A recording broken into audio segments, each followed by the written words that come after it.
The Whispering Shadows. It was a quiet night in the small town of Blackwood. The streets were deserted, and the only sound was the soft rustling of leaves in the cold autumn wind.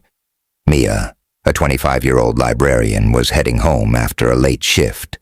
She had taken this path through the woods countless times, but tonight felt different. The woods.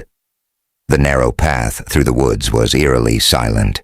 Even the crickets, which usually sang endlessly, were quiet.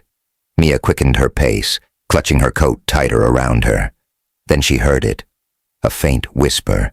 "Mia." Her heart skipped a beat. She stopped and looked around, but the woods were empty. Just my imagination, she thought, and kept walking. But the whisper came again, louder this time. "Mia, don't leave." She froze. The voice wasn't distant. It was right behind her. Slowly she turned around. At first she saw nothing but darkness. But then her eyes caught movement, a shadow, darker than the night, shifting between the trees. It didn't have a face or a form, just a dense, menacing shape that seemed alive. "Who's there?" she called out, her voice trembling. No answer, only silence, but the shadow crept closer, its movements unnatural, as if it was gliding rather than walking. Panic set in, and Mia turned to run. The path felt endless, her footsteps echoing loudly in the stillness. But no matter how fast she ran, she could feel the shadow closing in. It wasn't chasing her, it was consuming the darkness itself. Finally, Mia saw a faint light ahead, a small abandoned cabin she had seen many times during her walks. Without thinking, she sprinted toward it and slammed the door shut behind her. Inside, the air was stale, and the cabin smelled of rot and decay. She fumbled for her phone, but the battery was dead. The faint light came from a single, flickering candle on a table. She heard the whisper again, but now it was everywhere. "Mia, you can't escape."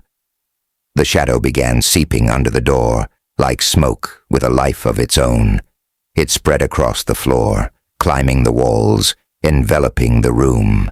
Desperation took over, and Mia grabbed the candle, holding it out as if the flame could protect her.